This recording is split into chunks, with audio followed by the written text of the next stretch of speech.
আসসালামু আলাইকুম।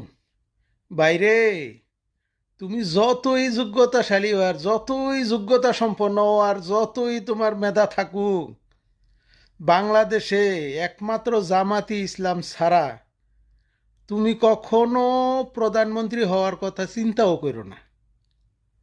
একমাত্র জামাতি ইসলামই যোগ্য লোকেরে যোগ্য স্থান দেয়।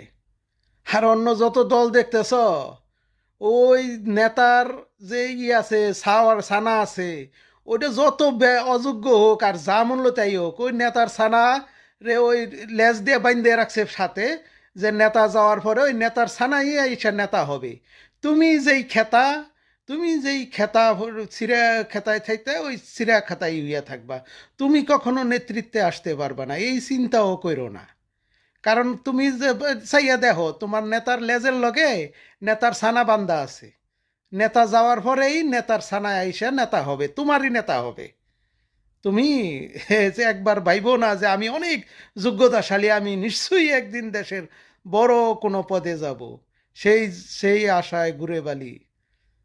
ধন্যবাদ।